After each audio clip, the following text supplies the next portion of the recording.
Hi, this is Manisha Singh. Welcome back to your on YouTube channel. Friends, आशा करती हूँ कि आप सभी बहुत अच्छे होंगे और आज जैसा कि क्रिसमस है तो आप सभी को मेरी तरफ से मेरी क्रिसमस, ढेर सारी शुभकामनाएं क्रिसमस की। तो आई हूँ आप सभी के बीच एक और गवर्नमेंट जॉब के अपडेट को लेके, जो कि डायरेक्ट निकल के आ रही है एयरपोर्ट अथॉरिटी ऑफ इंडिया की तरफ से जूनियर असिस्टेंट की पोस्ट के लिए 2024 के रिगार्डिंग। देखिए friends, airport authority of India के अंदर ग्रुप सी की ये पोस्ट निकल के आई है जूनियर असिस्टेंट की। इसके लिए ना ऑल इंडिया के मेल और फीमेल दोनों ही कैंडिडेट अप्लाई करेंगे। तो अगर आप भी इसके बारे में फुल डिटेल्स जानना चाहते हैं, सिलेक्शन प्रोसेस, एलिजिबिलिटी क्राइटेरिया, सारा कुछ डिटेल आपको वीडियो के एंड तक देख लेना है, सब समझ में आ जाएगा। लेकिन अगर आप इससे रिलेटेड ऑफिशियल नोटिफिकेशन और एग्जाम सिलेबस देखना चाहते हो तो वो आपको मिल जाएगा मेरे टेलीग्राम चैनल पे। मैंने अपलोड कर दिया है और टेलीग्राम का लिंक ना डिस्क्रिप्शन बॉक्स में दिया गया है, तो जाकर के वहां पे भी आप फॉलो कर लो, ठीक है। देखिए, पोस्ट है आपका junior assistant for fire services. ये निकल के आई है आपकी ईस्टर्न रीजन के लिए, ठीक है। अब हम लोग पहले देख लेते हैं कैटेगरी वाइज सीट और टोटल सीट क्या है। देखिए, जनरल के लिए 45 यानी 45 सीट रहेगा, ओबीसी के लिए 10 यानी 10 सीट रहेगा, ईडब्ल्यूएस के लिए 12 यानी कि 12, एससी वालों के लिए 14 और एसटी के लिए 8 सीट रहेगा। ओवरऑल सीट कैलकुलेट करके बता दे तो आपका 89 रहेगा, मतलब कि 90 के अप्रॉक्स आपका ये सीट रहने वाला है।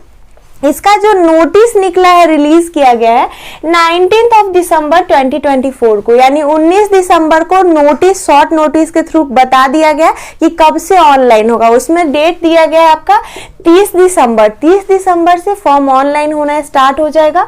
लास्ट डेट टू अप्लाई 28 जनवरी यानी 28 जनवरी रहेगा। But you don't have to wait for 28 Jan. आपको जैसे ही मौका मिले, इंटरेस्टेड हो, एलिजिबल हो तो फॉर्म अप्लाई कर देना ऑनलाइन। बाद में सर्वर इशू वगैरह होगी तो आपको बहुत दिक्कत हो सकती है, ठीक है। तो ये तो आपका ऑनलाइन से रिलेटेड हो गया। अब जब आप ऑनलाइन करोगे तो कुछ फॉर्म का फी भी लिया जाता है, तो आइए कैटेगरी वाइज बता दूं। देखिए, जनरल, ओबीसी और ईडब्ल्यूएस से 1000 रुपीज यानी 1000 रुपया लिया जाता है। एससी, एसटी और फिजिकली हैंडीकैप पर्सन से कोई फी नहीं लिया जाता, उनका फी माफ यानी एग्जेम्प्टेड होता है, ठीक है। अब बात करते हैं एज की लिमिट के ऊपर। तो क्या एज लिमिट है ये जानने से पहले हम जानेंगे cut off date. Cut off date है आपका 1 नवंबर 2024, यानी कि 1 नवंबर 2024 के अनुसार आपका एज 18 to 30 ईयर्स यानी 18 वर्ष से 30 वर्ष रहेगा, तभी आप अप्लाई करोगे। साथ ही साथ आपका जो रिलैक्सेशन प्रोवाइड करती है ना सेंट्रल गवर्नमेंट, ओबीसी कैटेगरी वालों को 3 ईयर्स का और एससी एसटी को 5 ईयर्स का, तो वो भी यहाँ पर आपको प्रोवाइड किया जाएगा। हाँ, बाकी कैटेगरी को भी कुछ कुछ रिलैक्सेशन है, जैसे एक सर्विसमैन हो गए, जो विडो वीमेन होती है, डाइवोर्स्ड होती है, और भी अलग अलग कैटेगरी है। तो उसका क्या कहना कि आप नोटिफिकेशन में पढ़ लेना। एज का जो लिमिट दिया गया, जस्ट उसके नीचे बॉक्स मिलेगा कैटेगरी वाइज रिलैक्सेशन का, ठीक है। देखिए, आगे हम बात करते हैं क्वालिफिकेशन के ऊपर। तो क्वालिफिकेशन आपका एक तो है क्या, 10th पास होने के साथ साथ 3 ईयर का डिप्लोमा होना चाहिए। 10वीं पास होने के साथ साथ 3 वर्ष का डिप्लोमा डिग्री आपके पास होना चाहिए। किस चीज का डिप्लोमा? देखिए, मैकेनिकल, ऑटोमोबाइल या फायर, मतलब कि एक तो आपका ये एलिजिबिलिटी है। अगर ये नहीं है तो फिर आपके पास 12th पास होने का डिग्री होना चाहिए, ठीक है। इन दोनों में से कोई है। साथ ही साथ आपके पास डीएल यानी ड्राइविंग लाइसेंस होना चाहिए, या तो वो हेवी मोटर व्हीकल का हो या लाइट मोटर व्हीकल का, बस ड्राइविंग लाइसेंस आपके पास होना चाहिए। आगे हम लोग जो इसका जॉब लोकेशन है रीजन वाइज आपको बताऊंगी, लेकिन उससे पहले डिस्कस हम लोग कर लेते हैं सिलेक्शन की प्रोसेस के ऊपर। देखिए, सिलेक्शन आपका 3 स्टेज पे रहेगा।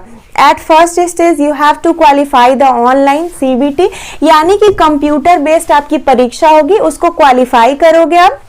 उसके बाद आपको बुलाया जाता है for the process of DV, यानी कि डॉक्यूमेंट वेरिफिकेशन के लिए आपको बुलाया जाएगा। लास्टली आपका क्या होता है, बेसिक सा मेडिकल होता है, उसी के साथ आपका फिजिकल हो जाता है। तो फिजिकल में क्या सब कुछ होने वाला है वो मैं आपको आगे क्लियर करूंगी। फिलहाल हम लोग देख लेते हैं एग्जाम की पैटर्न को। देखिए, एग्जाम आपका क्या होता है, ऑनलाइन होता है, क्लियरली लिखा गया है कि ऑनलाइन सीबीटी ही होगा। तो उसमें आपसे 100 क्वेश्चंस पूछे जाते हैं 100 मार्क्स के लिए, और टाइम जो होता है ना 2 आवर्स यानी 2 घंटे की समय अवधि होती है। रही बात कि इसमें क्या निगेटिव मार्किंग होगा, तो ये क्वेश्चन ही है, क्योंकि मैंने अच्छे से नोटिफिकेशन देखा, वहां पे निगेटिव मार्किंग के बारे में कुछ भी नहीं बताया गया है। तो मे भी हो भी सकता है या नहीं भी हो सकता है, ज्यादा चांसेस है कि 1/4 निगेटिव मार्किंग रहेगा ही। तो ये नहीं सोचना है कि निगेटिव मार्किंग नहीं है, नहीं रहेगा तो वो अच्छा बात है, अगर हुआ तो फिर दिक्कत हो जाएगा। इसलिए मतलब अभी इसका कुछ अगर अपडेट आएगा तो मैं आपको क्लियर कर दूंगी। फिलहाल हम लोग समझ लेते हैं किस सब्जेक्ट से कितना क्वेश्चन पूछता है। देखिए 2 पार्ट में आपका ये पेपर डिस्ट्रीब्यूटेड होता है। पार्ट ए जो होता है ना, इसमें आपको 50% क्वेश्चन होते हैं क्या, डिप्लोमा रिलेटेड यानी फायर सर्विसेज के लिए जा रहे हो तो उससे संबंधित आपको 50 प्रश्न पूछा जाएगा। 100 क्वेश्चन है तो 50% यानी 50 प्रश्न आपको diploma related and fire services के रहेंगे। पार्ट बी में जो है आपको 50 क्वेश्चन है 50 नंबर के लिए। इसमें आपको general knowledge, current affairs, reasoning, math और इंग्लिश सभी को कंबाइन करके ये 50 आपका रहेगा।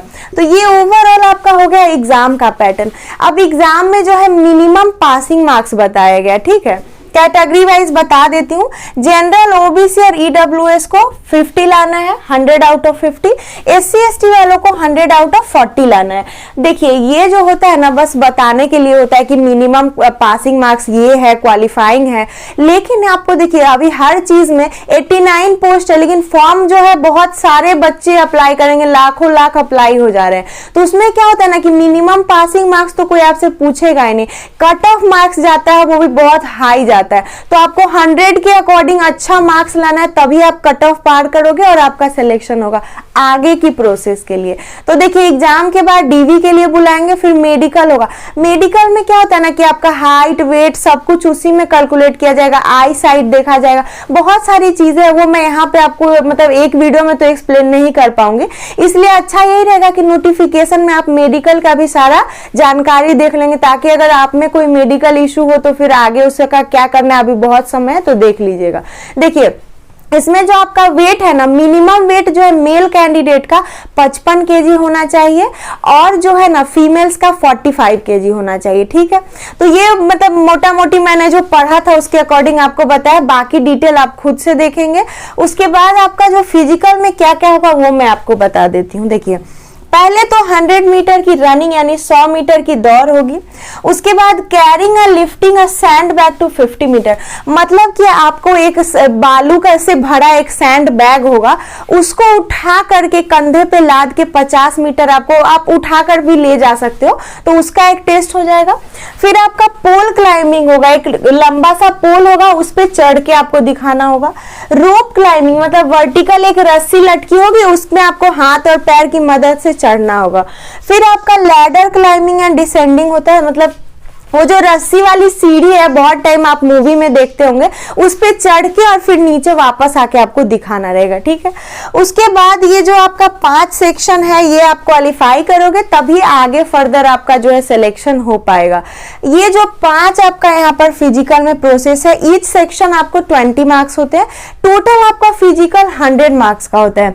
और आपका जो सिलेक्शन होता है ना, मेरिट बनता है, वो आपका एग्जाम और फिजिकल मेडिकल के बेसिस पे बनता है, दोनों का मार्क्स ऐड होगा तभी आपका मेरिट लिस्ट में नाम आएगा। फिर आपको वो सिलेक्शन होने के बाद बुलाया जाएगा जॉब करने के लिए as a junior assistant in आपको एयरपोर्ट अथॉरिटी ऑफ इंडिया, ठीक है। तो ये आपका जो है सैलरी जो देती है ना बहुत अच्छा देती है। स्टार्टिंग सैलरी आपका 31,000 यानी 31,000 होता है, बाद में बढ़ते बढ़ते बढ़ते जो है ना 92,300 रुपीज यानी कि आपका 1 लाख के करीब सैलरी पर महीने का इसमें बढ़ते बढ़ते हो जाता है आफ्टर द इंक्रीमेंट्स। और हाँ, जब आप स्टार्टिंग में जाते हो तो आपको 31,000 नहीं दिया जाता है, क्योंकि आप ट्रेनिंग पीरियड में हो। तो ट्रेनिंग पीरियड में आपको 25,000 रुपीज पर मंथ यानी 25,000 आपको दिया जाएगा। जब ट्रेनिंग आपका 2-4 महीने में खत्म हो जाएगा तब 31,000 या उससे ज्यादा आपको सिटी वाइज डिपेंड करता है, तो आपको सैलरी अच्छी मिलेगी। हाँ, मैंने आपको पहले बताया था कि ये रीजनल आपका भर्ती आया है, किस रीजन के लिए है, ईस्टर्न रीजन के लिए। तो जिनका डोमिसाइल आपका जो है वेस्ट बंगाल, बिहार, उड़ीसा, छत्तीसगढ़, झारखंड, सिक्किम और अंडमान एंड निकोबार आइलैंड का जिनके पास डोमिसाइल है वहीं के कैंडिडेट अप्लाई करेंगे। हाँ, ये मेल और फीमेल दोनों के लिए भर्ती रहेगा। सो आई होप कि अब इस पोस्ट के रिगार्डिंग मैंने आपको कंप्लीट डिटेल एक्सप्लेन कर दी हो। अब भी कुछ डाउट एंड कंसर्न है तो विदाउट हेजिटेशन कमेंट करके क्वेरी को सॉल्व कर ले। अदरवाइज वीडियो अच्छी लगी हो, यूजफुल लगी हो तो एक लाइक बनता है, अपने फ्रेंड्स के साथ भी शेयर करते रहा करिए मेरी वीडियो को। और हाँ, मेरे चैनल को सब्सक्राइब करके नोटिफिकेशन बेल ऑल पे सेट करके जाइए ताकि सारी न्यू जॉब की अपडेट ना सबसे पहले आप तक पहुंच सके। तो मिलूंगी फिर से किसी गवर्नमेंट जॉब के अपडेट को लेके। Till then stay tune, bye bye, take care.